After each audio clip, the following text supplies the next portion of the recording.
αδελφοί πατέρες, αδελφές μοναχές, κυρίες και κύριοι, συναγωνιστές και συναγωνίστες, ο Πατριωτικός Συνδικός Σύνδεσμος σας καλωσορίζει για ακόμη μια φορά στη σημερινή μας εκδήλωση. Σημερινό θέμα της εκδηλώσεως είναι ελληνισμός και ορθοδοξία στο στόχαστρο της παγκόσμιας νέας τάξης πραγμάτων. Σημερινή καλεσμένη μας συνομιλία είναι ο πατέρ Νικηφόρος, ο πατέρ Νικηφόρος Νάσος, εφημέριος του Ιερού Ναού Τιμίου Προδρόμου του Βόλου. Ο πρόεδρος του Ορθοδόξου Συλλόγου Άγιος Μάξιμος Ομολογητής, γνωστός εδώ και τόσα χρόνια αγωνιστής, Λαζάκης Ιωάννης. Ο πρόεδρος του Συλλόγου Πύρινη Ρομφαία, Γεώργιος Αλεξόπουλος. Ο άλλος αγωνιστής από Θεσσαλονίκη, πρόεδρος του Αγίου Μέγα Βασιλείου, Θεοδωρίδης Αναστάσιος. Και μας είπε ο τελευταίος, ο γιατρός, ο γνωστός αγωνιστής, ο Αθανάσιος Παπαγεωργίου, ο οποίος μας ανακοίνωσε ότι θα έρθει λίγο καθυστερημένα, άλλωστε δεν θα φύγουμε από εδώ πέρα, θα φύγουμε κοντά στις 3 η ώρα. Θα ξεκινήσουμε με τους ομιλητές που είπαμε. Πιστεύουμε ότι μέχρι τις 2 η ώρα και ο Αθανάσιος Παπαγεωργίου θα είναι παρόν στην συγκέντρωση. Και βεβαίως κάποιοι μου είχαν πει ότι είναι η ώρα, λέει, ακατάλληλη.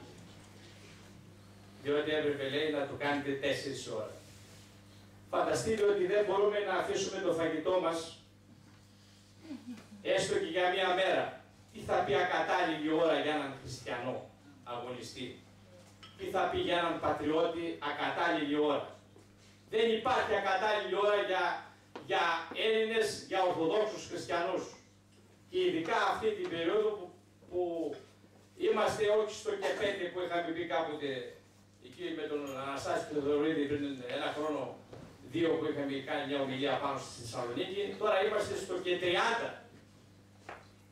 Οπότε αυτά είναι αστεία πράγματα για έναν Έλληνα χριστιανό να λέει ότι 12 η ώρα είναι ακατάλληλη, διότι οι γυναίκες μετά θέλουν να πάνε να μαγειρέψουν. Ας μην μαγειρέψουν. Ας μην φάμε μια μέρα. Και να ξέρετε ότι από εδώ θα φεύγουμε γύρω στις 3, 4 ώρα. Τουαλέτες είναι απέναντι. Θα κάνουμε και ένα διάλειμμα. Δεν μπορεί να είμαστε στο και 30 και να λέμε ότι θέλουν να μαγειρέψουν οι γυναίκες ή ξέρω εγώ είναι 12 η ώρα να το κάνετε 4 κτλ. Μπορεί να το κάνουμε και 6 ώρα το πρωί, ανάλογα τι πρόβλημα θα έχουμε. Χαιρετισμό στην εκδήλωση απέστειλαν για ακόμη μια φορά και έχουμε και την ευλογία του ο μεγάλος αγωνιστής γέροντας της Μονής Εσφυγμένου, πατήρ Μεθόδιος.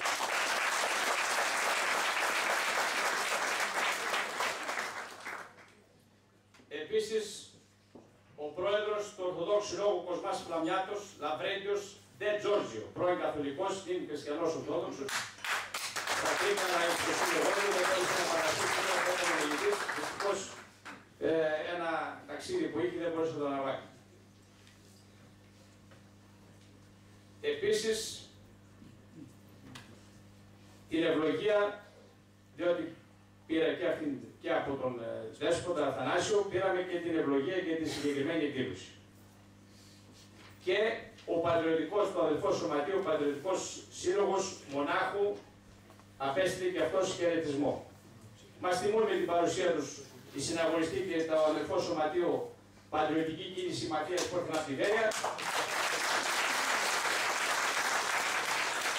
Και ο πατήρ Ευθύμιος, πρώην εφημέριος του Αγίου Χαραλάμπους, που είχε την τόλμη, διότι σήμερα κάναμε μια έκκληση, είναι με το νέο μεροβόλιο. Αν συμφωνήσετε οι οργανωτές με το νέο μεροβόλιο, ας μην κρυβόμαστε. Κάναμε μια Είπαμε δηλαδή διάφορους ανθρώπους να παραστούν σήμερα στην εκδήλωση και από το νέο και το Πάτριο Ημερολόγιο, διότι τα προβλήματα για την Ορθοδοξία και τον Ελληνισμό δεν μπορεί να περιμένουν. Και δεν είναι της ώρας να βρούμε ποιες διαφορές, αν που δεν υπάρχουν διαφορές. Υπάρχουν βέβαια για άλλους. Ναι, η ένσταση μετά. Διότι σήμερα τα προβλήματα είναι τόσο τεράστια και θα πρέπει τώρα να είμαστε ενωμένοι και μετά θα μπορούμε να κάνουμε αυτό που πρέπει να κάνουμε. Η νέα τάξη πραγμάτων, θα αρχίσουμε όταν θα 2 ώρα, πατέρα.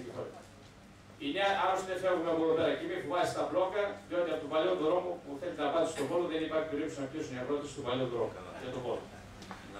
Και να είστε σίγουροι ότι αν το κλείσουν, εμείς οι ίδιοι θα σας πάμε στον Βόλο. Και ας μην μια μέρα στη Λάρισα, δεν κάνει ο κόσμος, πρέπει να αγωνιζόμαστε. Λοιπόν, η νέα τάξη πραγμάτων έχει προχωρήσει πάρα πολύ, διότι δυστυχώς πλην ελαχίστων δεν έχει βρει αντίσταση σε αυτόν τον τόπο. Βλέπω ότι ευτυχώς σήμερα πάλι είμαστε οι ίδιοι και οι ίδιοι, αυτοί που βλέπουμε να βγαίνουν στον δρόμο συνεχώς είναι παρόντες. Άρα και είμαστε σε καλό δρόμο τουλάχιστον. Η μεγάλη σκέψη που έχει γίνει στη Λάρισα με τον Γέροντα Μεθόδιο, αυτοί οι ίδιοι άνθρωποι βρίσκονται σήμερα και εδώ πέρα.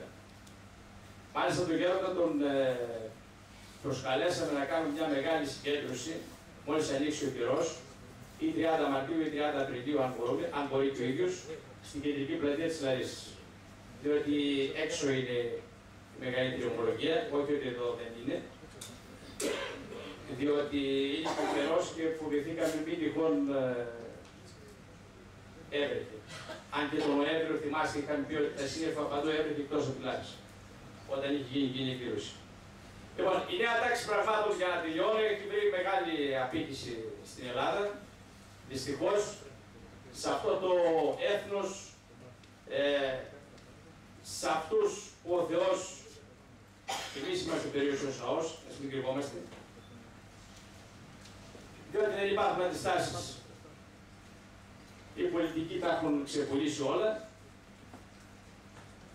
και δυστυχώς η Εκκλησία είναι απούσα, πλην το γνωστό, έχουμε μαλλιάσει γλώσσα να λέμε το γνωστό με τον πολίτη Περιός, αλλά και αυτός πάλι, όπως είπαμε και πριν 1,5 χρόνο στην πλατεία την κεντρική, πάλι συνεχίζει να τα λέει. Επανειλημμένως τον έχουμε καλέσει αυτή στη Λάρισα ή και άλλοι φορείς σε άλλες πόλεις να πάνε εξισχώς στον κόσμο, ο οποίος μπορεί, γιατί έχει τις γνώσεις, έχει τα πάντα, αλλά ίσως να μην έχει κάτι άλλο.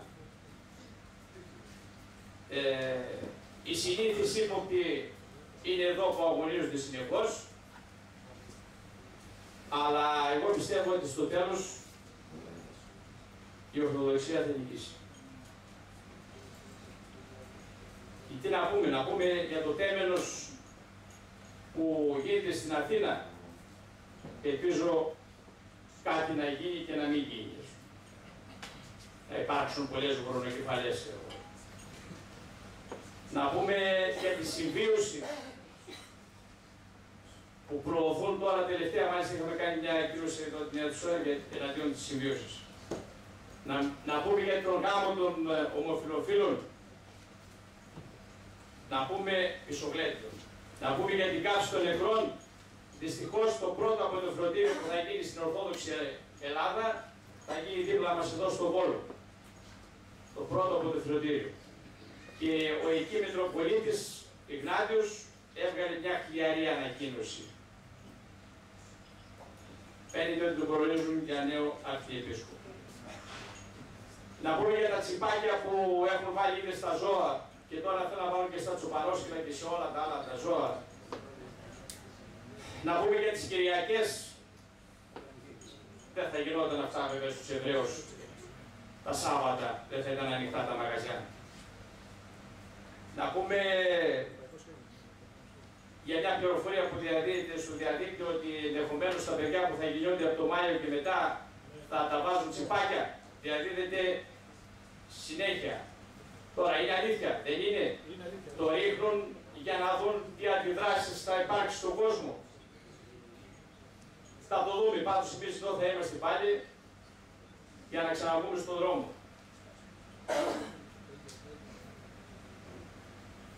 Να πούμε για τον Τούρκο διοικητή που βρίσκεται εγκατεστημένος στο στρατηγείο στον Τέρναβο.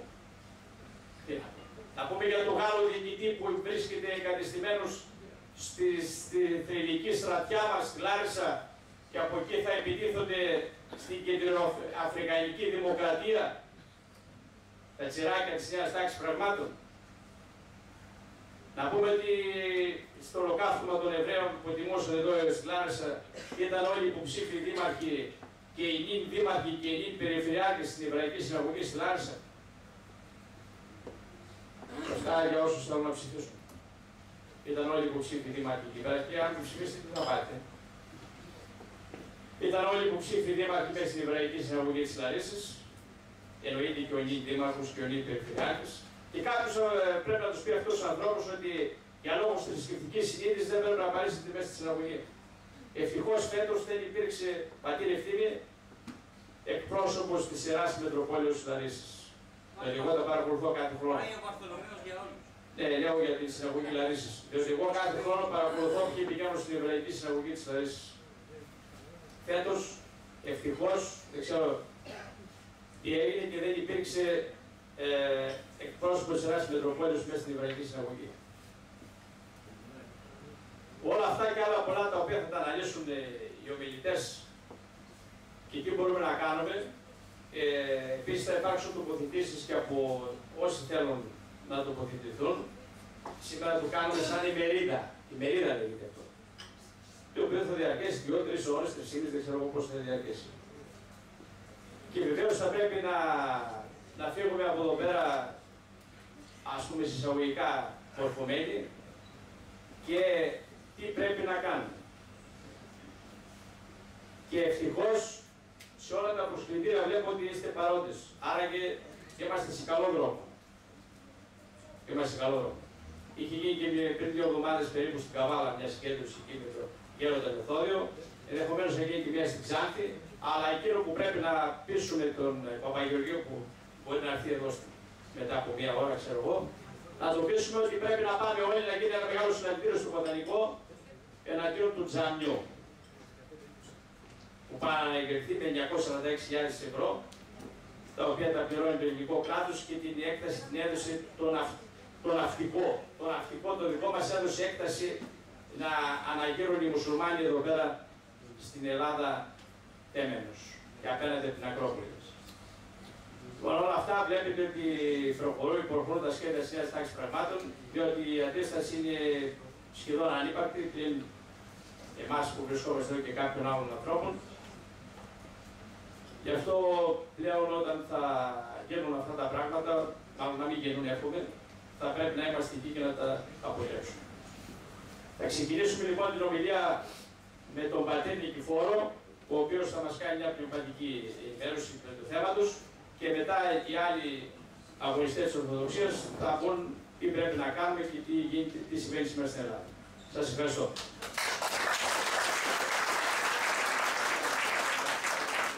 Πρόεδρο, τον κύριο Αστέριο εδώ, για τη τιμή και για την πρόσκληση. Να ευχηθούμε και καλό τριώδιο γιατί σήμερα είναι τελώνα και Παρσαίο.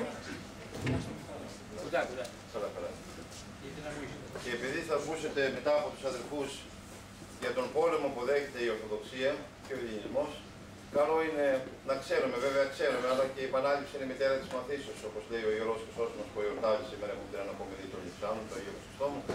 Επειδή λοιπόν η επανάληψη είναι η μητέρα της μαθήσεως, καλό είναι να θυμηθούμε λιγάκι τι είναι τέλος πάντων αυτή η Ορθοδοξία από πλευράς πνευματικής και θεολογικής, για να μπορούμε να καταλάβουμε γιατί πολεμείται τόσο η Ορθοδοξία. Τι έχει, τι είναι αυτό το στοιχείο που τόσο πολύ κάνει τον διάβολο και τις δυνάμεις του σκότους να πολεμούν με τον τρόπο που θα σας περιγράψουν οι αδερφοί τον πόλεμο αυτό, τον διαχρονικό πόλεμο εναντίον της Ορθοδοξίας. Τι είναι λοιπόν αυτή η Ορθοδοξία, αυτό πρέπει να ξέρουμε πρώτα για να μπορούμε μετά να καταλάβουμε και να γνωρίσουμε τα υπόλοιπα. Η Ορθοδοξία δεν είναι μια ιδεολογία και δεν είναι μια θρησκεία, όπως τα διάφορα θρησκεύματα του κόσμου. Μιλώντας για την Ορθοδοξία, δεν θα πρέπει να επαναλάβουμε το λάθος του Πιλάτου που ρώτησε τι εστίν αλήθεια, γιατί δεν πρέπει να λέμε τι εστίν αλήθεια, αλλά τι εστίν αλήθεια. Όταν είπε ο Πιλάτος τι είναι αλήθεια, τι απάντησε ο Χριστός μας? Εγώ είμαι η αλήθεια και η ζωή. Η αλήθεια δεν είναι αφηρημένη κατάσταση, δεν είναι μια ιδέα, δεν είναι μια ιδεολογία, αλλά είναι πρόσωπο. Και είναι το πρόσωπο του ενσαρκωθέντος Χριστού, ο οποίος ως άσαρκος λόγος μέσα στην Παλαιά Διαθήκη αγίαζε, έσωσε τους ανθρώπους και φανέρωνε σκιωδώς τον Τριαδικό Θεό και τους οδηγούσε τους ανθρώπους στη θέωση. Αλλά αυτή η θέωση δεν ήταν προσωρινή, γιατί δεν είχε βρεθεί ο τόπος της συναντήσεως των δικαίων της Παλαιάς Διαθήκης και των Αγίων της Καινής Διαθήκης, που αυτό έγινε στην Πεντηκοστή. Ο λόγος λοιπόν είναι η ένσαρκη επαναλήθεια, που ως άσαρκος λόγος έσωσε στην Παλαιά Διαθήκη και ως ένσαρκος πλέον λόγος γίνεται η κεφαλή της Εκκλησίας, και αυτό έγινε με την αγιοπνευματική συγκρότηση της Εκκλησίας την ημέρα της Πεντηκοστής, και από εκεί και πέρα πορεύεται η Εκκλησία μόνιμα προς τη θέωση και προς τον αγιασμό και προς την ένωση με τον Τριαδικό Θεό, που γίνεται μέσω του Ιησού Χριστού. Ο Χριστός λοιπόν είναι η αλήθεια. Είναι πρόσωπο, η αλήθεια δεν είναι κάτι αφηρημένο, αλλά είναι συγκεκριμένο, είναι πρόσωπο, είναι η ένσαρκος Παναγήθεια ο Ιησούς Χριστός. Τι είναι λοιπόν η Ορθοδοξία? Μιλώντας για την Ορθοδοξία, θα μπορούσαμε να πούμε ότι αν θέλουμε να ορίσουμε συμβατικά το χριστιανισμό ως Ορθοδοξία, είναι αυτό που σας είπα πριν. Η παρουσία του Θεού, η παρουσία του ακτίστου μέσα στην ιστορία και η δυνατότητα του Χριστού, του ανθρώπου δηλαδή, να ενωθεί με το άκτιστο, να γίνει ο άνθρωπος κατά χάριν Θεός, ένας μικρός Θεός, διαμέσου των ακτίστων ενεργειών του Θεού. Αυτό είναι η Ορθοδοξία, δεν είναι κάτι άλλο. Τα υπόλοιπα είναι τα περιτυλίγματα, είναι τα γύρω-γύρω που λέμε. Η καρδιά της Ορθοδοξίας είναι αυτό. Παρουσία του Θεού στον κόσμο και στη κτήση και δυνατότητα του κόσμου, του ανθρώπου, να ενωθεί με μεθόδεις της κτήσεως με τον Θεό. Αυτό είναι η Ορθοδοξία. Αυτό κηρύττει η Εκκλησία του Χριστού. Τώρα βέβαια, αυτό που λέμε δεν πρόκειται για μια ηθική βελτίωση, αλλά πρόκειται για μια οντολογική αλλίωση, για μια ανακαίνιση εν Χριστώ. Είδατε στις επιστολές του Παύλου, ήτης εν Χριστώ λέει καινή κτήσης. Με τον Χριστό ο άνθρωπος γίνεται καινή κτήσης, καινή δημιουργία. Και υπάρχουν πολλές συναφείς λέξεις, ανάπρασης, επανόρθωσης, ανακαίνησης, όλα αυτά δηλώνουν αυτό το ίδιο πράγμα που πραγματοποίησε στον κόσμο ο Ιησούς Χριστός, φέροντας την πραγματική Ορθοδοξία, την πραγματική αλήθεια, φανερώνοντας την πραγματική αλήθεια και καλώντας εμάς όλους να μετέχουμε σε αυτή την αλήθεια. Γιατί η πίστη είναι μεν αντικειμενική, προσφέρεται από τον Χριστό, αλλά πρέπει να γίνει και υποκειμενική, έτσι. Να την πάρει ο καθένας ξεχωριστά, ο καθένας από εμάς να εγκολποθεί αυτή την πίστη. Να μετέχει αυτή τη αλήθεια. Είδατε, λέει αλλού, ο όνεκ της αληθείας γινώσκει μου, όπως λέει, τη φωνή. Ακούει μου τη φωνή. Ο όνεκ της αληθείας, τι σημαίνει όν? Αυτός ο οποίος είναι μέσα στην αλήθεια. Η αλήθεια δεν είναι μια διανοητική κατάσταση. Θα ακούσουμε αργότερα ότι και τα δαιμόνια πιστεύουν και πρίσσουν. Αλλά η αλήθεια είναι μια βιωματική κατάσταση. Είναι μια μετοχή στο είναι. Είναι μετοχή στη ζωή. Είσαι με τον Θεό, είσαι ζωντανός. Δεν είσαι με τον Θεό που είναι η κεφαλή, η κορυφή, μάλλον η αρχή της ζωής. Η ζωή με κεφαλαία γράμματα. Τότε είσαι ξηραμένος κλάδος, υπόπτεσαι και η σπήρη βάλεσαι. Είσαι νεκρός. Πάνω να περπατάς, πάνω να κάνεις ό,τι θέλεις. Μέσα σου μπορεί να είσαι νεκρός, αν δεν είσαι ενωμένος με την πηγή της ζωής του Χριστού. Και να προχωρήσουμε, σχεδόν φτάνουμε στη μέση, δεν θα σας κουράσω πολύ. Η πίστη, η Ορθοδοξία προσφέρεται με την πίστη, η οποία πίστη τι είναι? Όχι, είναι ο διακόπτης στο ηλεκτρικό ρεύμα, έτσι. Με την πίστη ο άνθρωπος αυτοπαραδίδεται στο Θεό, αυτοπαραδίδεται στη χάρη του Θεού. Η πίστη αυτή όμως είναι δύο ειδών, λένε οι πατέρες μας. Η πίστη είναι διπλή. Είναι η πίστη λογική, η απλή, και η πίστη δεύτερη εκ θεωρίας. Να το αναλύσουμε πολύ γρήγορα. Τι είναι η απλή πίστη? Λέει ο Άγιος Ιωάννης ο Δαμασκηνός, θα πούμε ένα χωρί του Αγίου Δαμασκηνού, ο οποίος στον 8ο αιώνα συγκεφαλαιώνει όλη την προαυτού αγιοπατηρική παράδοση. Η πίστη διπλή έστιν, λέει. Έστι πίστη εξ ακοής. Ακούγοντας γάρ των γραφών, πιστεύουμε τη διδασκαλία. Η πρώτη είναι η απλή πίστη. Ακούγοντας από τις γραφές, πιστεύουμε στη διδασκαλία. Δεν φτάνει αυτή. Είναι βέβαια προϋπόθεση, ανοίγει τον δρόμο αυτή η πίστη για την άλλη πίστη. Αλλά δεν φτάνει αυτή η διανοητική πίστη. Γιατί? Τι λέει ο Ιάκωβος αδερφός σας? Και τα δαιμόνια πιστεύουσι και φρίσουσι. Και ο διάβολος πιστεύει. Ο διάβολος ξέρει από εμάς καλύτερα το Θεό. Τον ξέρει καλά το Θεό. Τον έχει δοκιμάσει, έχει δει τη δύναμη του Θεού. Τα ξέρει τα πάντα. Λέει, ποιος είναι ο μεγαλύτερος θεολόγος? Λέει ο διάβολος. Αυτό είναι ο διάβολος. Δηλαδή ξέρει πολύ καλά όλες τις γραφές απ' έξω. Δεν σώζει όμως αυτή η πίστη τον διάβολο, γιατί δεν μετανοεί. Γιατί δεν έρχεται στη δεύτερη πίστη που είναι η πίστη εξ θεωρίας. Μου έρχεται τώρα έτσι στο λογισμό πάρα πολύ σύντομα να σας πω ένα που είπα σήμερα στην εκκλησία κάπου. Πολύ γρήγορα. Ότι ένας μοναχός επιστρέφοντας κάπου βρήκε κάποιον να κλαίει και του λέει: γιατί κλαις? Λέει: πιστεύω ότι δεν θα σωθώ εγώ, λέει. Μοναχός και αυτός, φαινόμενος μοναχός. Μα γιατί έκλαιγε, θελούσε, δεν πρόκειται να με συγχωρήσει εμένα ο Θεός. Θα κάνω προσευχή και θα σου πω, λέει, αύριο να συναντηθούμε στο ίδιο το σημείο. Πάει ο μοναχός στο σπίτι, στο κελί του κάνει προσευχή: Θεέ μου, αποκάλυψε με για αυτόν τον άνθρωπο. Τόσο θρήνο, τόσο σπαρακτικά να κλαίει, τόσο γιατί. Εμφανίζεται άγγελος Κυρίου. Αυτός που είδες να κλαίει στον δρόμο σε κορόιδεψε. Δεν είναι μοναχός, είναι ο διάβολος. Και πες του λοιπόν αύριο, ναι, θα σωθεί, θα τον συγχωρήσει ο Θεός. Αλλά θα κάνει ένα πράγμα. Θα γυρίσει προς Ανατολάς και θα πει: ο Θεός ηλάστη με το αμαρτωλό. Ή εγώ είμαι το αρχαίο κακό. Ο διάβολος είναι το αρχαίο κακό, το πρώτο κακό έτσι στον κόσμο. Αν το πει αυτό, πες του, αν το πει αυτό, τότε θα σωθεί. Πάει ο μοναχός την άλλη μέρα, το συναντάει, χωρίς να του πει ότι έμαθε αυτά. Θέλω να σου πω, του λέει, να σου απαντήσω στις καραβιές οικησίες σου. Ο Θεός θα σε συγχωρήσει παρόλο τα πολλά που έκανες, όπως λες, που δεν ξέρω, προσποιήθηκε. Αλλά θα πρέπει να κάνεις κάτι. Να γυρίσεις προς Ανατολάς και να πεις: το Θεός τυλάσσεται με το αμαρτωλό. Τα ακούσαμε σήμερα στην εκκλησία μας, έτσι. Και να πεις: εγώ είμαι το αρχαίο κακό. Τι λες που θα πω εγώ τέτοιο πράγμα. Άντε φύγε από εδώ και εσύ και αυτός. Θα πω εγώ ότι είμαι το αρχαίο κακό. Γιατί δεν σώζεται λοιπόν ο διάβολος και έσκασε. Δεν σώζεται γιατί δεν ταπεινώνεται. Γιατί η πίστη δεν έχει αντίκρισμα. Τι λένε για ένα νόμισμα, αν δεν έχει αντίκρισμα στη Χρυσό, λέμε κλπ. Λοιπόν, η πίστη δεν είχε αντίκρισμα στη ζωή του διαβόλου, γι' αυτό και δεν σώζεται. Και ο Άγιος Πάγιος Δαμασκηνός λέει ότι και ο διάβολος, αν ήθελε να σωθεί, θα τον έσωζε ο Θεός. Θέλω να πω ότι η πίστη, η απλή εξακουής, η απλή πίστη δεν σώζει. Πρέπει να προχωρήσουμε στη δεύτερη πίστη. Γιατί η έννοια της πίστης έχει δύο. Η πίστη έχει δύο ερμηνείες. Είναι η εμπιστοσύνη, αλλά είναι και η βεβαιότητα. Να λοιπόν η δεύτερη πίστη, η βεβαιότητα. Συνεχίζει ο Άγιος Δαμασκηνός. Έστειλον πίστης εξακουής που είπαμε, έστι δε πίστης εκ θεωρίας. Η δεύτερη πίστη βέβαια είναι η πιο σημαντική, εκ θεωρίας. Η μέγαρ πρώτη της ημετέρας στη γνώμη, δικό μας θέμα είναι το να πιστέψουμε ή όχι, είναι από τη δική μας προαίρεση. Η δε δευτέρα των χαρισμάτων του πνεύματος. Η πρώτη πίστη δεν σώζει, ανοίγει τον δρόμο για να σωθεί ο άνθρωπος. Χρειάζεται η δεύτερη πίστη, που είναι βεβαιότητα. Τι θα πει βεβαιότητα? Αυτό που λέει ο Απόστολος Παύλος. Τι είναι πίστη, λέει? Ελπιζομένων υπόστασης πραγμάτων έλεγχο σου βλεπομένων. Το ελπιζόμενο και το βλεπόμενο ποιο είναι? Είναι η χάρη του Θεού. Θα προχωρήσουμε σε αυτό το πράγμα ανοίγοντας την καρδιά μας τη χάρη του Θεού και θα έρθει μέσα ο Θεός πλέον και τότε ως βεβαιότητα, ως διαπίστωση δική μας, δηλαδή θα μιλάμε για τον Θεό εμπειρικά πλέον. Δεν θα μιλάμε διανοητικά για τον Θεό, αλλά θα μιλάμε σύμφωνα με αυτό που έχουμε μέσα μας, που είναι η δεύτερη πίστη, όχι η υψηλή απλή πρώτη πίστη, αλλά η δεύτερη πίστη που σημαίνει πίστη εξ θεωρίας, δηλαδή έχουμε δει τη χάρη του Θεού, αυτό σημαίνει θεωρία, αυτό ήταν οι Άγιοι. Και εν συνεχεία έχουμε πλέον τη βεβαιότητα ότι και εμείς θα οδηγηθούμε πλέον οδηγούμαστε στην πραγματική Ορθοδοξία. Αυτή είναι η δεύτερη πίστη. Για παράδειγμα, ο Απόστολος Πέτρος εκεί που είδε το χολό. Τι λέει? Αργύρων και χρυσίων όχι υπάρχει. Δεν έχω τίποτα να σου δώσω, ούτε χρήματα, τίποτα. Ο έχω, τούτο συνδίδομαι. Έγινε λέει άλλο του γράμματά σου κλπ. Γιατί το είπε αυτό? Πώς μπόρεσε ο Πέτρος να το κάνει αυτό? Πώς μπόρεσε ο Άγιος Σπυρίδων να πει στην κόρη του: ειρήνη, παιδί μου, που έχεις εκείνο το κόσμο που έχασε η φίλη σου? Πήγε πάνω στον τάφο. Στον τάφο και μίλησε στην κόρη του. Εμείς, αν πάμε σε κάποιο τάφο, θα μας απαντήσει ο νεκρός, όχι. Για τον εαυτό μου τουλάχιστον είμαι σίγουρος. Ενώ ο Άγιος Σπυρίδων και ο Απόστολος Πέτρος και οι Άγιοι μας έκαναν τα θαύματα, είχαν την βεβαιότητα ότι θα τους απαντήσει ακόμα και νεκρός. Γιατί είχαν φτάσει ακριβώς σε αυτή τη δεύτερη πίστη. Δεν ήταν μια λογική και μια διανοητική κατάσταση η πίστη τους, αλλά είχε προχωρήσει πλέον στο βάθος, είχε γίνει πίστη εξ θεωρίας, είχε γίνει ελπιζομένων υπόστασης, είχε μέσα τους λάβει η υπόσταση του άκτιστο, η χάρη του Θεού, είχε μεταμορφωθεί η πίστη τους, είχαν γίνει όντως κενές υπάρξεις, μάρκο αγιώτα κενές, εν Χριστώ και νη κτήσεις. Αυτό είναι η δεύτερη πίστη αυτή. Η Ορθοδοξία, σιγά σιγά τα μαζεύουμε και τελειώνουμε, σώζει όχι με αυτό που έχει, αλλά με αυτό που είναι. Και τι είναι η Εκκλησία? Ο μεγάλος Άγιος, ο γίγαντας της πίστης που εορτάζει σήμερα, εορτάζουμε την αναπομενή των διψάνων του. Η Εκκλησία λέει είναι, μεταξύ άλλων, δεν υπάρχει βέβαια ορισμός, γιατί όταν κάτι το ορίσεις, το περιορίζεις. Όπως έλεγε ο πατήρ Γεώργιος Φιλορός και τόσο μεγάλος Ρώσος θεολόγος. Η Εκκλησία όμως και η Ορθοδοξία είναι ένα θεανθρώπινο μέγεθος. Έχει να κάνει και με τον άνθρωπο, αλλά κυρίως με τον Θεό. Οπότε δεν μπορούμε να το ορίσουμε και να το περιορίσουμε.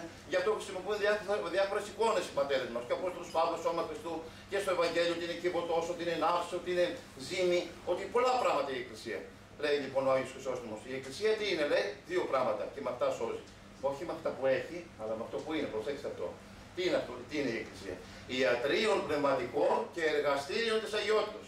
Είναι ένα ιατρείο, ένα νοσοκομείο δηλαδή. Αυτό είναι η πίστη μας. Μπαίνουμε μέσα, υποβαλόμαστε στις εξετάσεις, παίρνουμε τα φάρμακα που είναι ο κανόνας του πνευματικού και η άσκηση της μεταηνίας κλπ. Όλα αυτά τα κάνουμε με σκοπό να θεραπευτούμε πνευματικά για να δούμε το Θεό ως φως. Γιατί ο Θεός θεάται ως φως, αλλά όχι ως πύρ. Αυτό είναι η παράδοση της κόρας. Ένα άλλο μεγάλο θέμα. Έχουμε γράψει κάποια μελέτη γι' αυτό. Θα βλέπουμε όλοι το Θεό κατά τη Δευτέρα Παρουσία. Άλλοι όμως θα τον βλέπουμε ως φως, αν έχουμε ετοιμαστεί εδώ, και άλλοι ως πύρ. Ο Θεός δεν αλλάζει, αλλά θα εξαποστέλει την ενέργειά του και τη χάρη του, η οποία θα μετέχεται με αλφαγιώτα διαφορετικά. Όπως ένας είναι ο ήλιος, αλλά κάποια όψη την ζωογονή, λέει ο Μένος Βασίλης, και την δε ασθενούσα να μαυρεί.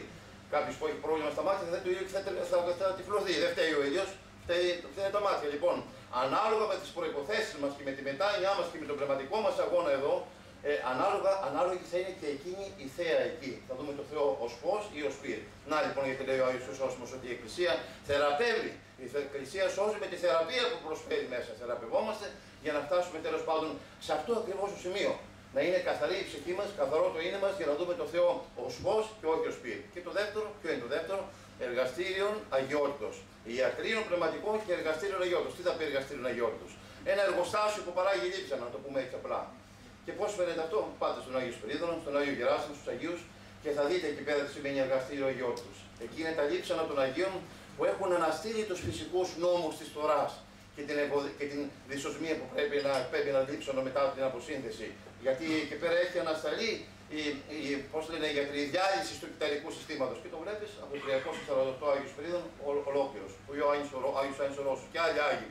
Εκεί φαίνεται λοιπόν η αγιότητα. Να γιατί είναι η Εκκλησία ιατρίων πνευματικών και εργαστήριων αγιότητος. Το αποδεικνύουν οι Άγιοι, με τα Άγια και Ιερά τους λείψανα και άλλοι που δεν έχουν ολόκληρο λείψανο, όπως ο Άγιος Νεκτάριος, άλλοι Άγιοι, δεν έχει σημασία και ένα τόσο μικρό λειψανάκι να υπάρχει. Αυτό δείχνει τα σημεία της θεώσεως. Δείχνει το σκοπό της Εκκλησίας, που δεν είναι να κάνει καλούς ανθρώπους. Καλοί άνθρωποι υπάρχουν και στα διάφορα θρησκεύματα έξω. Αλλά είναι να κάνει τον άνθρωπο κατά χάριν Θεό. Και αυτή η θέωση κατά χάριν αρχίσει από εδώ τη ζωή αυτή. Δεν πρέπει να λένε να πεθάνουμε και να πάμε στον παράδεισο, όχι, είναι λάθος. Από εδώ θα βιώσουμε τον παράδεισο. Από εδώ βιώνεται η Βασιλεία του Θεού. Η Βασιλεία του Θεού λέει εντός ημώνας τη λέει ο Χριστός. Δεν είπε περιμένετε τότε θα φύγετε να πάτε στον παράδεισο. Να γίνει η ζωή σας από εδώ παράδεισο. Παράδεισος. Και ο Σημειών ο νέος θεολόγος που λέει: αν δεν δεις από εδώ το Θεό, λέει, πώς θα το δεις ο θερμοφωνός, όχι. Αλλά να το δεις μέσα στην καρδιά σου, να ενεργεί κατά τους τρεις βαθμούς, καθαρτικά, φωτιστικά και θεωτικά, έστω καθαρτικά. Αν δεν το δεις μέσα του Θεού στην καρδιά σου και δεν καταλάβεις αυτή την πληροφορία της χάριτος του Θεού, μην περιμένεις να καταλάβεις εκεί τίποτα. Από εδώ θα ξεκινήσεις. Και όλα ξεκινούν, αγαπητοί μου, από την αγάπη. Γι' αυτό ασκούμε. Στη άσκηση είναι μέσον, δεν είναι σκοπός. Ασκούμε για να μάθω να αγαπώ. Είναι πολύ σημαντικό αυτό. Λοιπόν, η Εκκλησία είναι εργαστήριον αγιότητος, πώς είπαμε, είναι σώμα Χριστού φυσικά. Αλλά κατά τον Άγιο το Χρυσόστομο είναι ιατρίων πνευματικών και εργαστήριον αγιότητος. Ένα παλαιό κείμενο, ο Ποιμήν του Ερμά, λέει κάπου ότι πρέπει να προσπαθήσουμε μέσα στην Εκκλησία να βιώσουμε την πραγματική Ορθοδοξία και να γίνουμε, λέει, λίθοι τετράγωνοι και όχι λίθοι στρόγγυλοι. Η στρόγγυλη πέτρα δεν είναι για οικοδομή. Ο λίθος ο τετράγωνος είναι, λέει, οικοδομήσιμος. Αυτό κάνουμε, λέει, για να νιώσουμε και να βιώσουμε την πραγματική Ορθοδοξία, λέει, και για να αισθανθούμε ότι όντως υπάρχει, ας πούμε, αυτή η αίσθηση μέσα, η αίσθηση του Θεού, η αίσθηση της παρουσίας του Θεού μέσα μας. Αυτό είναι το πολύ σημαντικό. Και προπάντων είναι η αγάπη. Ξέρετε τι σημαίνει αγάπη? Καύσης καρδίας υπερπάσης της θύσεως. Ποιος το έχει από το από εμάς? Καύσης καρδίας υπερπάσης της θύσεως. Άρα λοιπόν ο δρόμος μας είναι μακριά. Αλλά όμως με τη βοήθεια του Θεού σιγά σιγά προχωρούμε. Αν καταλάβουμε πρώτα τι είναι η Ορθοδοξία, όλα αυτά τα λίγα που σας είπα έτσι συνοπτικά, και αν προχωρήσουμε από την πρώτη πίστη, την απλή, τη διανοητική πίστη, προχωρήσουμε έπειτα στην πίστη, την πνευματική, την πίστη της θεωρίας, εξ-θεωρίας, τη βεβαιότητα, τότε θα καταλάβουμε ότι η Ορθοδοξία δεν είναι μια θεωρία και ένα αντικείμενο ερεύνης, αλλά είναι τρόπος ζωής. Είναι πολύ σημαντικό αυτό. Και ποιος είναι ο τρόπος ζωής, δεν θέλω να μακρύνω. Το ξέρετε πολύ καλά. Δύο πράγματα. Η συμμετοχή μας στα μυστήρια και ο προσωπικός πνευματικός αγώνας. Να ευχηθούμε λοιπόν σε όλους εσάς, να ευχηθούμε καλό τριώδιο, να μας ενισχύσει η χάρη του Θεού. Τα υπόλοιπα τα αγωνιστικά θα τα πούνε εδώ οι αδελφοί μας. Και όλοι μας σας προσπαθούμε όσο μπορούμε, αδελφοί μου, να βιώνουμε αυτό που είναι η πραγματική Ορθοδοξία, που είναι η παρουσία του Θεού και αυτή η δυνατότητα να μετέχουμε κι εμείς στην άκρη στη χάρη, γιατί ο άνθρωπος είναι προορισμένος να μετέχει στην άκρη στη χάρη του Θεού εδώ, στην ενέργεια του Θεού, από εδώ να βιώσει τον παράδεισο και αυτό να συνεχίζεται πλέον στο διηνεκές. Γιατί η αιωνιότητα δεν είναι μόνο μια κατάσταση έτσι χρονική, δεν είναι ποσοτική κατάσταση, αλλά είναι ποιοτική. Όταν εγώ το πρώτο άκουσα αυτό, καθόμουν για μήνες και το σκεφτόμουν, τι θα πει αυτό, ότι δεν είναι ποσοτική, αλλά είναι ποιοτική. Δεν υπάρχει το Θεό χρόνος, καταργούνται τα πάντα μετά. Αλλά θα υπάρχει ποιότητα, αυτή η εμβάθυνση στη χάρη του Θεού, αυτή η συνεχή συμμετοχή στη χάρη του Θεού. Δηλαδή ξεκινάς από εδώ και τελειώνεις, ξέρεις πού, πουθενά. Γιατί μετά θα το συνεχίζεται αυτό, ό,τι ξεκινήσει ο άνθρωπος από εδώ. Λοιπόν, να μην πω πολλά και σας κουράσω. Ήρθε η χάρη του Αγίου Ιωάννου του Χρυσοστόμου που εορτάζει σήμερα και η πρεσβεία του να μας ενισχύσει, να βιώνουμε κι εμείς την πραγματική Ορθοδοξία, να μετέχουμε της αληθείας ως όντες κι εμείς άνθρωποι της αληθείας, εφόσον είμαστε ενωμένοι με τον Θεάνθρωπο Χριστό που είναι η ένσαρκη Παναλήθεια, και από εκεί και πέρα να κάνουμε τον αγώνα μας και έχει ο Θεός. Και να έχουμε το αγωνιστικό αυτό πνεύμα, όπως είπε και ο αδελφός, όταν μας καλεί η Εκκλησία σε τέτοιου είδους προσκλητήρια, να ανταποκρινόμαστε και να μην σκεφτόμαστε τίποτε άλλο παρά μόνο τον αγώνα της πίστεως. Και να καταλήξουμε αυτό που ακούμε, που πρέπει να το έχουμε πάντοτε στην είδησή μας, με αυτό που ακούμε την Κυριακή της Ορθοδοξίας έξω στο συνοδικό που διαβάζουμε. Ότι αυτή η πίστη των Ορθοδόξων, αυτή των Αποστόλων, αυτή η πίστη των Ορθοδόξων, αυτή η πίστη των Πατέρων, αυτή η πίστη την οικουμένη εστίρηση. Σας ευχαριστώ.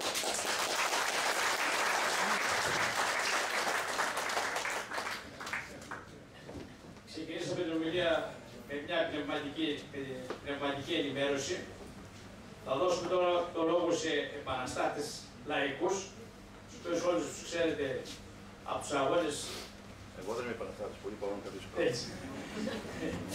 Από τους αγώνες τόσα χρόνια. Επίσης, να πούμε, ξεχάσαμε προηγουμένως στην ανάλυση που σας έκανα, ότι θέλουν να καταργήσουν και την αργία των 3 ιεραρχών.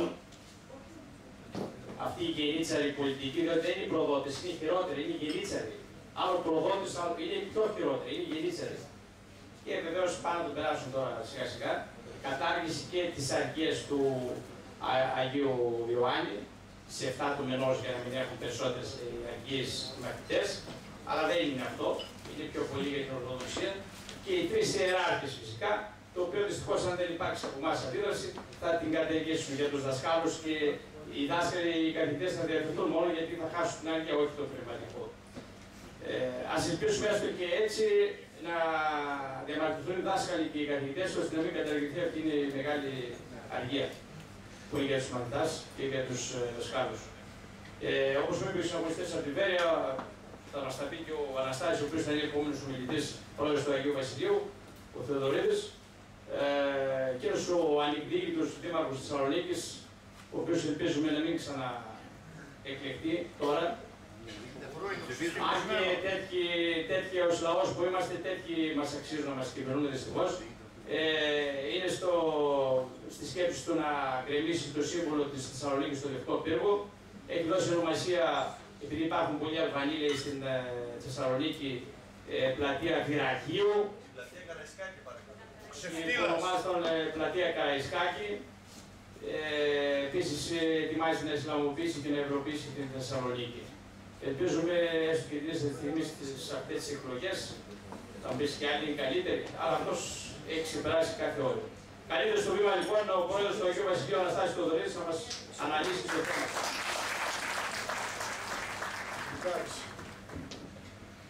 Ο λεγόμενος Μπουτάλης. Είχαμε κάνει μια αίτηση το 2011 ως σύλλογος στο Δημαρχείο τότε, επί Μπουτάλη, να κάνουμε ένα μνημείο των πεσόντων αστυνομικών ενώπα καθήκοντος. Το 2011 αυτή η αίτηση έχει παραμείνει στο χρονοτούλαπο της ιστορίας. Πιστεύουμε να μην ξαναβγεί σαν δήμαρχος. Πιστεύουμε ότι ο επόμενος δήμαρχος θα πραγματοποιήσει μία αίτηση, νομίζω απολύτως δικαιολογημένη, για παλικάρια τα οποία έχουν πέσει στον βωμό του καθήκοντος και υπηρετούν το ελληνικό έθνος. Έχω εδώ πέρα μπροστά μου μία προφητεία του Αγίου Γαβριήλ του Γεωργιανού. Για τους εσχάτους χρόνους, λέει, οι οπαδοί του Αντιχρίστου θα πηγαίνουν στην Εκκλησία. Θα βαπτίζονται, θα κηρύττουν ευαγγελικές εντολές, όμως να μην τους πιστεύετε, αυτοί δεν θα έχουν τα καλά έργα. Μόνο με τα καλά έργα μπορεί κάποιος να γνωρίσει τον αληθινό χριστιανό. Και έχουμε και την προφητεία του Αγίου Γρηγορίου του Παλαμά. Η αποστασία προς τον Αντίχριστο είναι προφητευμένο σημείο των εσχάτων καιρών. Για τούτο μην απαντάστε από την ένοχη σιωπή και τα ψεύδη του κλήρου. Η Εκκλησία του Ιησού Χριστού θα αποτελέσει ένα μικρό και διοκομμένο ποίμνιο χωρίς επίσημη οργάνωση σε ναούς και σε υπαγωγές. Θα ήθελα να πω ότι σε κάθε πόλη, σε κάθε χωριό, γειτονιά, τόπος εργασίας, σε κάθε κοινωνικό χώρο γενικά, παντού, πρέπει να συγκροτηθούν εστίες εθνικής αντίστασης και πνευματικής και αγωνιστικής δράσης κατά των κατοχικών δυνάμεων που δρούν εναντίον μας, και αυτή είναι, θα λέγαμε, του αναρχοαριστερού αθεΐστικου χώρου και της μασονίας. Ακόμα θα έλεγα ότι ο χειρότερος εχθρός των Ελλήνων είναι σήμερα ο νεοέλληνας, ένας βουτυροπεπές θύμα των μίντια, των μεταλλαγμένων και των ψεκασμών. Τελευταίες αναλύσεις αίματος που έγιναν σε Έλληνες πολίτες δείχνουν πολύ υψηλή περιεκτικότητα σε μέταλλα. Σήμερα όλοι αυτοί απεχθάνονται, συχαίνονται και το διατυπώνουν με θράσος. Ανοιχτά, ό,τι συχαίνεται, σε ό,τι θυμίζει Ελλάδα, Έλληνα, ορθόδοξη πίστη και ιστορία. Τρανά παραδείγματα είναι η Ερεκούση, Διαμαντοπούλου, Παπακοσταντίνου, ο Τζέφρε Παπανδρέου, Τατσόπουλος και λοιποί άλλοι, που όλοι τους αυτοί έχουν ρευστή και χλιαρή εθνική συνείδηση. Όλοι οι προαναφερθέντες αλλά και οι άλλοι είναι εντεταλμένοι υπηρέτες των σιωνιστών, όπως και το πλήθος του πολιτικού κατεστημένου νεφερέφωνα και εκτελούν επιταγές διαταγές στο μασονικό στόμα που υπηρετούν. Οι σχεδιασμοί της νέας τάξης ανατρέπονται μόνο με αφύπνιση και γρήγορση, με ομολογιακό και μαρτυρικό φρόνημα. Η ομολογία πίστεως για να επιτευχθεί σωστά και ορθά, επειδή είναι χάρισμα του Αγίου Πνεύματος, θα πρέπει να ακολουθείται με νύψη, προσευχή, μετάνοια, ταπείνωση. Μέσα στις άγριες συνθήκες της γενικής κατάρρευσης που έρχεται μέσα στην κόλαση που ζει και θα ζήσει ο ελληνικός λαός, θα πρέπει να επιδείξουμε πίστη, ομολογία και θάρρος, που μόνο οι πραγματικοί Έλληνες χριστιανοί μπορούν να δείξουν. Ο κόσμος δεν γυρίζει πίσω. Έρχονται άσχημα γεγονότα. Οι σχεδιαστές πια της παγκοσμιοποίησης θέλουν τον αφανισμό όλων των Ελλήνων Ορθοδόξων χριστιανών. Φίλοι και φίλες, Άγιοι Πατέρες οδηγούμεθα πλέον σε προφητευμένες υπό της Ιεράς Αποκαλύψεως του Αγίου Ιωάννου Θεολόγου στα άσχατα γεγονότα. Οι παγκοσμιοποιητές βιάζονται να επισπεύσουν τον ερχομό της παγκόσμιας κυβέρνησης και ειδικά του αναμενωμένου υποτογραφών παγκοσμίου ηγέτη, δηλαδή του Αντιχρίστου. Σε αυτό συντείνει η τεχνική οικονομική κρίση, όπου διαμέσου της πείνας και της φτώχειας θα προσπαθήσουν να ελέγξουν τις μάζες και να προωθήσουν και την κάρτα του πολίτη, αλλά έπειτα το σφράγισμα. Είμαστε αναγκασμένοι να συνειδητοποιήσουμε ότι πρέπει να μάθουμε να αγωνιζόμαστε πλέον σε μικρές ομάδες ανθρώπων, στα πλαίσια μάλιστα της ακαινοτομήτου Εκκλησίας, γιατί δυστυχώς οι πλειονότητες των αρχιερέων ιεραρχών εκπροσωπούν αλότρια συμφέροντα των ταγών της πολιτικής εξουσίας και των μασονικών στόχων που υπηρετούν. Συνέλληνες οργανωθείτε σε μικρές ομάδες των 10-15 ατόμων να αποθηκεύσετε τρόφιμα. Σε λίγο οι πόλεις θα γίνουν κέντρα σφαγών και κλοπών, λόγω του κράχ που θα επέλθει απροειδοποίητα.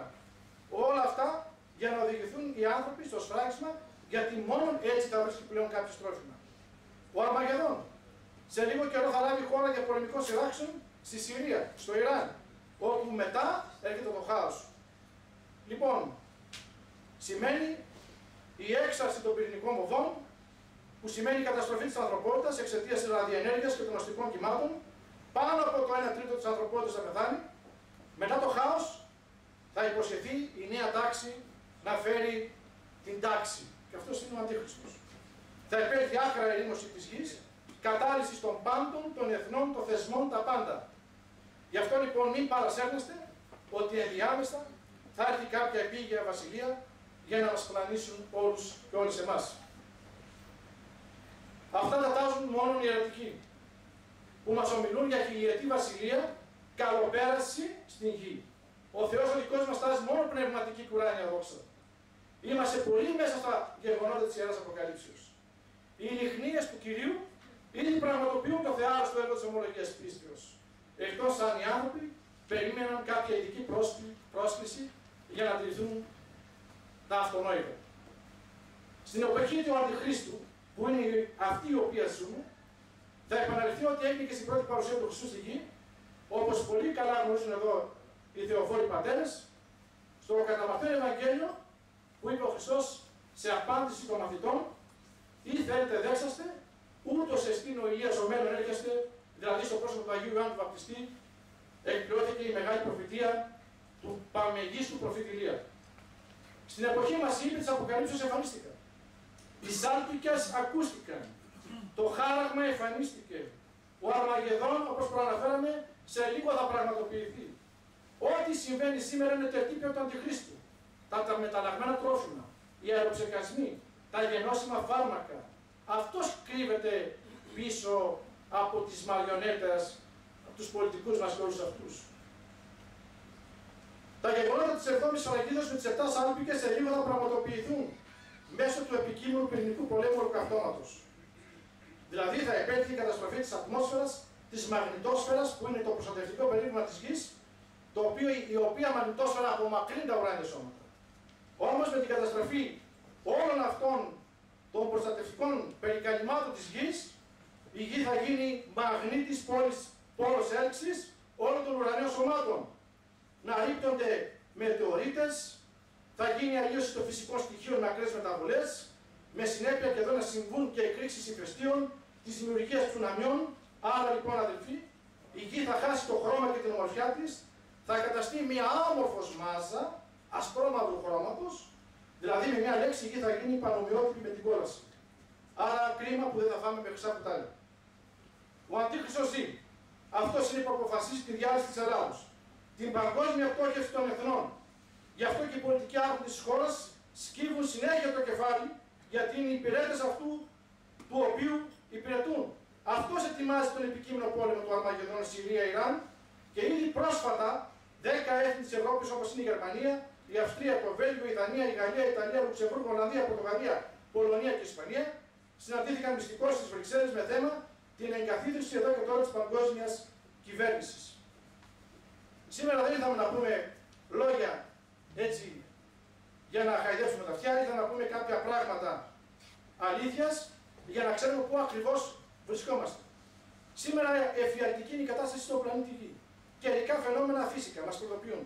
Σεισμοί, πλημμύρες, καταποντισμοί, απότομες μεταβολές θερμοκρασίας, πυρκαγιές, πείνα, ανεμοστρόβιλοι, θεομηνίες, πόλεις βουλιάζουν, μόλυνση των υδάτων, αφανισμός των δασών, μαζική εξόντωση του ζωικού βασιλείου, πύρινος όλεθρος, θα κατακαίει κάθε χρόνο τα δάση μας. Τοξικά, χημικά, ραδιενεργά απόλυτα παντού σε στεριά αέρα και θάλασσα. Θεϊκή οργή πλησιάζει. Οι άγιες εικόνες τα κρίζουν. Και εδώ πραγματικά θα ήθελα οι άνθρωποι να ασπαστούν αυτό που λέει στο 13 κεφάλαιο, όδα η σοφία εστί. Να αντιληφθούμε πού ακριβώς βρισκόμαστε. Σήμερα δεν έχετε αντιληφθεί ότι τα σημεία των καιρών καταδεικνύουν νεομάρτυρες χριστιανούς. Σήμερα υπάρχουν μάρτυρες χριστιανοί σε όλο τον κόσμο. Μάρτυρες στη Συρία, στην Αίγυπτο. Τα μίντια δεν μιλάνε. Παρά μονάχα μας λένε άλλα αντί άλλων. Ποιος ομιλεί, ποιος έγινε πρώτο θέμα για τη σφαγή, τον αποκεφαλισμό των 3 επισκόπων από τους Σύριους αντάρτες. Ποιος ομιλεί σήμερα για τους 120.000 στο Κόσοβο διοκομμένους χριστιανούς που δεν υπάρχει ούτε μία ορθόδοξη πλέον εκκλησία. Σήμερα οι χριστιανοί σφάζονται παντού σε όλο τον κόσμο. Και εμείς εδώ καθόμαστε και βλέπουμε την Ελένη Μενεγάκη και βλέπουμε τα τουρκικά Σύρια. Σήμερα νεομάρτυρες υπάρχουν, άγιοι. Σήμερα ποιος γνωρίζει εκτός ελαχίστων τον μεγάλο μάρτυρα της Ορθοδοξίας, τον Ρώσο στρατιώτη Ροδιόνοφ, που είχε το σταυρό επάνω και δεν άλλαξε την πίστη παρόλο που τάξανε ότι θα τον κάνουν και τι θα τον κάνουν. Και όμως το παλικάρι κάθισε, δεν έβαλε το σταυρό του και αποκεφαλίστηκε και σήμερα καταδεικνύει έργα και θαύματα. Σήμερα βγάζει η Ορθοδοξία, ο χριστιανισμός μάρτυρες. Απορώ όμως εμείς, το νέο Ισραήλ, η Ελλάς, σε ανάλογη κατάσταση και σε ανάλογη θέση θα μπορέσουμε να βγάλουμε τέτοιους μάρτυρες. Είμαστε σε θέση. Έχουμε αυτό που έλεγαν οι Άγιοι Πατέρες, θυσιαστική αγάπη. Αν δεν έχουμε θυσιαστική αγάπη, τότε ήρθαμε τσάπα. Αν έρθει σήμερα ο Χριστός και μας πει, ακολουθήστε με τώρα, μαζί μου, ελάτε όπως είσαστε τώρα, χωρίς να κοιτάξετε πίσω, οι περισσότεροι ξέρετε τι θα πούνε. Η γυναίκα μου με περιμένει στο σπίτι, τα παιδιά μου, τα εγγόνια μου, αύριο θα πληρωθώ τη σύνταξή μου, αύριο έχω να ασφαλίσω τα βιβλιάρια μου και όλα αυτά. Αναλογιστείτε μέσα σας αν είμαστε έτοιμοι ακόμη. Αυτή είναι η θυσιαστική αγάπη. Έτσι θα έπρεπε να νιώθει ο χριστιανός για να μπορέσει να μου τουσιωθεί μέσα του το αίμα και το σώμα του Χριστού που κοινωνάμε τις Κυριακές σε χάρη του Αγίου Πνεύματος. Αλλιώς δεν είμαστε έτοιμοι. Παγκοσμιοποιητές ξέρουν πολύ καλά ότι για να φτιάξουν ένα παγκόσμιο κράτος, μια παγκόσμια κυβέρνηση, δεν φτάνει μόνο η οικονομική κρίση. Ξέρουν ότι πρέπει να δημιουργήσουν μια παγκόσμια κουλτούρα και ακόμα περισσότερο μια παγκόσμια θρησκεία. Να γιατί οι νεοταξίτες ξεκίνησαν το παγκόσμιο πείραμα εδώ στην Ελλάδα. Ο σύγχρονος δυτικός πολιτισμός, για να το πούμε πιο ορθά, ο σύγχρονος καταναλωτικός πολιτισμός των χάμπουργκερ, της κοκακόλας, της φθηνής διασκέδασης, της γύμνιας, πετυχαίνοντας να αποκόψει το άτομο από την εθνική του ταυτότητα, δημιούργησε άτομα χωρίς αρχές και αξίες, χωρίς πίστη και οδήγησε το άτομο στη σχιζοφρενική κατάσταση να ψάχνει να αποκούμπει για να πιαστεί. Γι' αυτό ο σύγχρονος άνθρωπος, ο πολίτης των καταναλωτικών δυτικών κοινωνιών, είναι το τέλειο θύμα των επιτίδιων της νέας εποχής. Και αυτό διότι όσο και να κατανοήσει ένας άνθρωπος, τα ερωτήματα τα υπαρξιακά παραμένουν και δεν απαντιούνται παρά μόνο με πνευματική τροφή. Ου και πάρτον μόνος ζήσει άνθρωπος, και μην πεπίθατε υπάρχοντας εις ουκ στη σωτηρία. Συνεχίζουμε τον αγώνα τόσα και τόσα χρόνια. Ξανά και ξανά. Βλέπετε ότι παραμένουμε στις επάρξεις του αγώνα με κρύο, με ζέστη, δίνουμε το παρόν, αντέχοντας τους κραδασμούς των πειρασμών και του πολέμου, από τις πτώσεις των αμαρτημάτων, σηκώνοντας για πολλωστή φορά το κεφάλι μας, κοιτάοντας και αντιλήπτοντας συνεχώς τον ουρανό. Κράζοντας, συγχώρα μας Κύριε του ουρανού, ελέησου τους ταπεινούς σου δούλους, που παρόλες τις θύελλες και τις φορτούνες των ποικίλων πολέμων της βάρος μας, εμείς συνεχίζουμε να φωνάζουμε ότι παραμένουμε πιστοί στις εντολές σου, και τις οποίες διακηρύττουμε συνεχώς, θυμίζοντας σε όλους το Πανάγιο όνομά σου και την άξια προς μίμηση ομολογία και μαρτυρία σου. Παρακαλούμε να μας αξιώσεις να λάβουμε την ίδια τύχη με σένα, θυμίζοντας σε όλους ποια πρέπει να είναι η στάση σε όσους θέλουν να λέγουν μαθητές σου και απόστολοι σου. Αδελφοί, αφυπνιστείτε, εντυθείτε τα όπλα του φωτός. Ελάτε να πολεμήσετε μαζί μας. Τι περιμένετε? Δεν βλέπετε ότι με τη χάρη του Χριστού είμαστε οι μοναδικοί, θα λέγαμε, λίγα κομμάτια σε όλη την Ελλάδα σταθεροί στον αγώνα μας. Ένα στη Λάρισα, ένα στη Θεσσαλονίκη, ένα στην Αθήνα. Και μερικοί άλλοι της κόρη από εδώ και από εκεί. Διότι το σύστημα τους απορρόφησε όλους. Τους διέλυσε όλους. Άλλες φορές, αν ξανακάνουμε εκδήλωση, μπορεί να είμαστε οι μισοί. Ο διάβολος και τα όργανα του θα ενώσουν όλο τον κόσμο σε ένα κοπάδι χωρίς αξίες ιδανικά και πιστεύω. Που θα υπακούει τυφλά σαν ένα αγελάκι, που δεν θα είναι άλλος από τον Αντίχριστο. Δυστυχώς, πραγματοποιούμε σήμερα αυτό το ταξίδι της ομολογίας, παίζοντας σε εισαγωγικά έναν ρόλο άχαρο κατά κόσμο τούτο. Πλην όμως είμαι αποφασισμένοι να τερματίσουμε για να εκπληρώσουμε αυτό που λέγει και η Αγία Γραφή, ο δε υπομείνας εις τέλους, ούτως οθήσεται.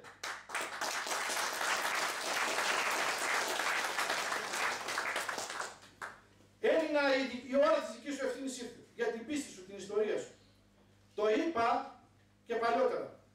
Θέλω να σας ενημερώσω εν ολίγης ότι δυστυχώς αυτοί οι ψευτοκουλτουριάδες στην Ελλάδα, είδατε τι έγινε στην Ουκρανία πρόσφατα. Λοιπόν, εμείς οι Έλληνες δεν μπορούμε να φτάσουμε τους Ουκρανούς. Δεν είμαστε αποφασισμένοι για τίποτα.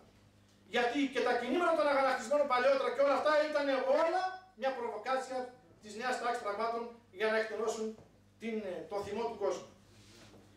Σήμερα η αόρτη κυβέρνηση κατευθύνει τον κόσμο και είναι αυτή που θα προβάλλει ως απέτηση την εκλογή μιας παγκόσμιας κυβέρνησης. Έτσι πως πάμε, όλοι μας έχουμε απειβδίσει από τις κυβερνήσεις. Είτε είναι το γαλάζιο, τον κόκκινο, τον μπλε. Σήμερα είμαστε όλοι, έχουμε συγχαρεί το πολιτικό σύστημα. Κάποια στιγμή θα μας προτείνουν να επανέλθουμε στην αρχική ευημερία, στην ειρήνη, να ξαναπάρουμε τα λεφτά μας που χάσαμε από τις συντάξεις, λοιπόν, και αυτός ο οποίος θα το τάξει, ποιος είναι ο γνωστός μας, ο Αντίχριστος. Δυστυχώς, θα μπορούσαμε να πούμε πάρα πολλά. Πάρα πολλά. Εγώ θα ήθελα να πω μόνο ότι πίστης δίχως έργα νεκρά εστί. Όσες φορές και να το λέμε, θα επαναλάβουμε αυτό που κάποτε βλέπαμε και σε εκδηλώσεις, ήρθαν, είδων και απήλθαν. Τίποτα ο καθένας δεν ετοιμάστηκε, δεν είναι έτοιμος πνευματικά. Γιατί και στον Όλυμπο να κάνουμε καταφύγιο, αν μέσα σου δεν σου δώσει το μήνυμα Θεός, δεν πρόκειται να φύγεις, αδελφέ. Και όσοι το κάνουν αυτό, ίσως πέσουν σε μεγάλες παγίδες. Πρέπει να επέλθει η επέμβαση της χάριτος του Αγίου Πνεύματος. Θα πρέπει να υπάρχει ταπείνωση, προσευχή, έργα, φιλανθρωπίας, πνευματικής και υλικής.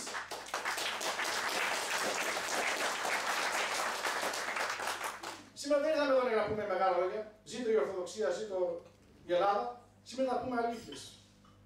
Αν μέσα μας δεν ταπεινωθούμε και δεν κάνουμε τον αγώνα με ταπείνωση πραγματική, ειλικρινή, και να πλησιάσουμε πατέρες και γερόντισσες που πραγματικά αγαπούν τον Χριστό και την Ορθοδοξία και χρόνια τρέχουν πίσω από μεγάλες ομολογιακές κοινοποιήσεις και αγώνες, έχουμε χάσει το παιχνίδι. Θα βλέπετε ότι χρόνο με τον χρόνο θα γινόμαστε λιγότεροι. Γίναμε λιγότεροι. Γιατί σήμερα ο κόσμος έβαλε πρώτο στο αγαθό τα υλικά. Σήμερα γίνονται εκδηλώσεις, πανικός, φασαρίες, πορείες, διαμαρτυρίες για τις συντάξεις. Για το ασφαλιστικό. Σήμερα κανένας δεν μίλησε, δεν μιλάει για τους 3 αστυνομικούς αυτή τη στιγμή που υπάρχουν 3 αστυνομικοί στη Θεσσαλονίκη, εν ενεργεία σας παρακαλώ, οι οποίοι δεν πήραν την ηλεκτρονική ταυτότητα που έχουν πάρει όλοι οι αστυνομικοί, και είναι με τους παλαιούς τύπου ταυτότητες, οι οποίοι τώρα περνάνε δευτεροβάθμιο το δικαστήριο αυτή την εβδομάδα, κανείς δεν τους γνωρίζει. Είναι η αφανή σύλλογη του συστήματος.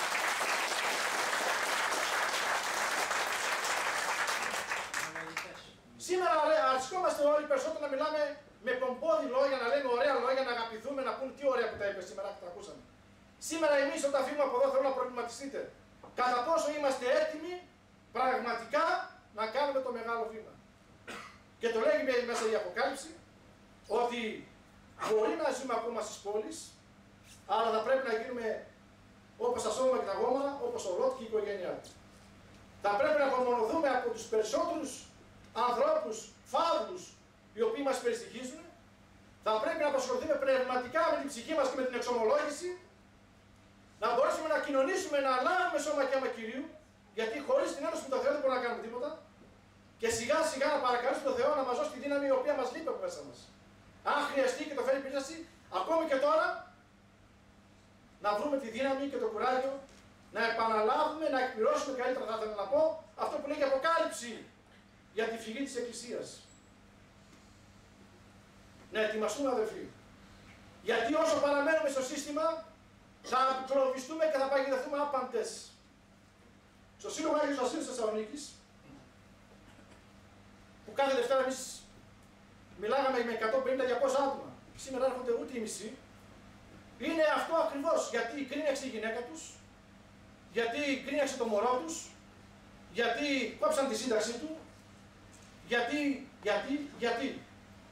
Αλλά για τον Χριστό πουθενά. Αυτό καταδεικνύει αυτό που είπε και ο Χριστός.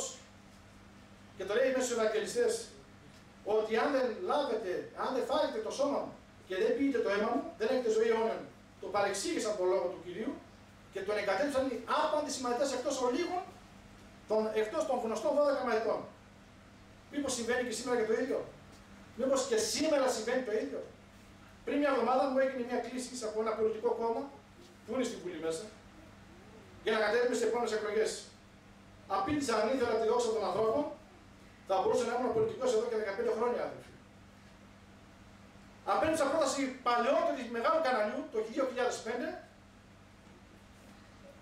για να αναλάβω μια πολιτική εκπομπή, αλλά με πνευματικά δικαιώματα τη δεκαετίας. Έπρεπε να υπογράψω πνευματικά δικαιώματα για 10 χρόνια για να μπορέσω να μου βάλουν σε ένα καλούπι για να λέω αυτά που θέλουν αυτοί.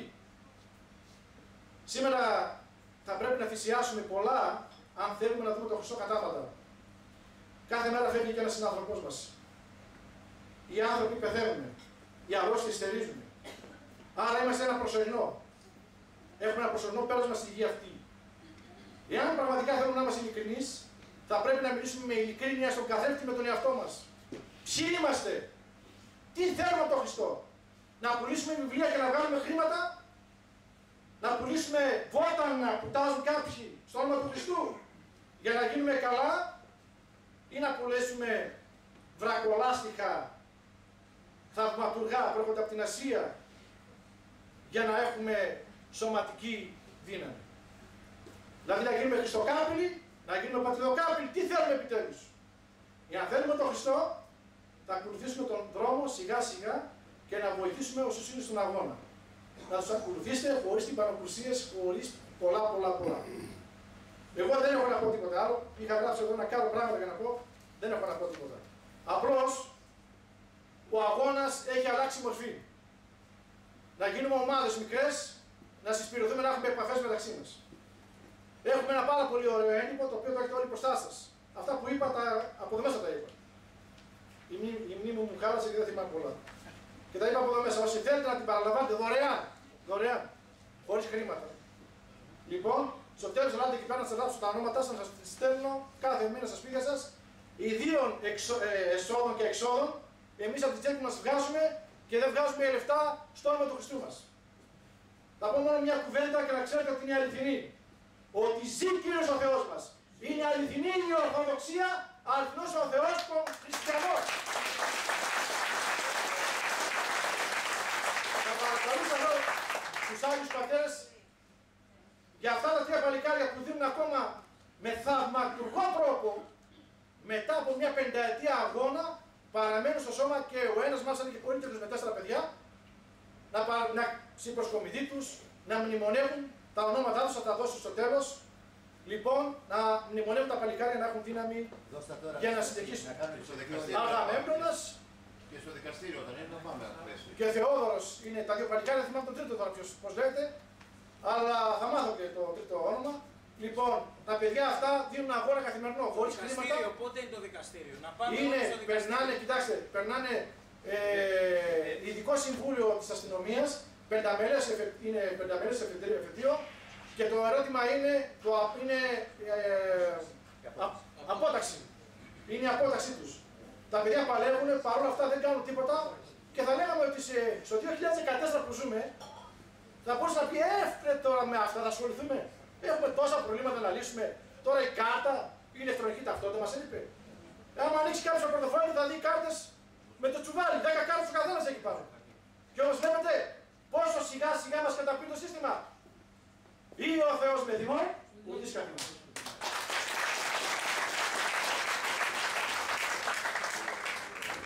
Τα εύσημα στον πρόεδρο του Αγίου Βασιλείου, όπως πάντα έτσι καταπιστικός και επαναστάτες, πράγματι συναγωνιστές και συναγωνίστες, κυρίες και κύριοι χριστοαδελφοί, δεν γίνεται καμία εκδήλωση σε πόλεις όπως γίνεται σήμερα. Οι αγρότες τώρα έχουν τα προβλήματα, βγαίνουν στους δρόμους, οι καθηγητές για τα χρήματα, οι απόστατοι αξιωματικοί και αυτοί για τα χρήματα. Κανείς δεν μιλάει για το πνευματικό έργο, κανείς δεν μιλάει ότι για να φτάσουμε στην οικονομική κρίση είχαμε πρώτα πνευματική, ηθική και εθνική, γι' αυτό και φτάσαμε και εδώ που φτάσαμε. Παρ' όλα αυτά όμως, εγώ δεν μπορώ να καταλάβω τι κάνει αυτός ο Θεός. Είναι κολλημένος με τους Έλληνες. Βλέπετε ότι παρόλο που ο περίουσιος λαός του εμείς, και όχι οι Εβραίοι, τον έχουμε γυρίσει στην πλάτη, γίνεται χαμός παντού, στην Αμερική, στην Ευρώπη κτλ. Και εμείς αλόβητοι. Ακόμα και ο σεισμός, θέλουμε να στείλουμε και τη συμπαράσταση κατοίκους του Λιξουρίου και της Κεφαλονιάς, ακόμα και ο σεισμός που έγινε στην Κεφαλονιά και ήταν μεγάλος, παρόλα αυτά δεν είχαμε ούτε ένα νεκρό. Άρα γίνει αυτό που είπε ο Αναστάσης, εσύ ο κύριος. Θα καλέσω το βήμα τώρα τους Αθηναίους. Τελειώσαμε την Βόρεια Ελλάδα και την Κεντρική Ελλάδα. Μας μέναν οι Αθηναίοι. Ελπίζοντας ότι θα φτάσει και ο Παπαγεωργίου, θα ξεκινήσουμε με τον. Δεν έχει διάλειμμα, γιατί το Αλέντης είναι ακριβώς απέναντι. Θα συνεχίσουμε την εκδήλωσή μας με τον πρόεδρο του Αγίου Μάξιμου του Ομολογητή, τον συναγωνιστή Λαζάκη Ιωάννη.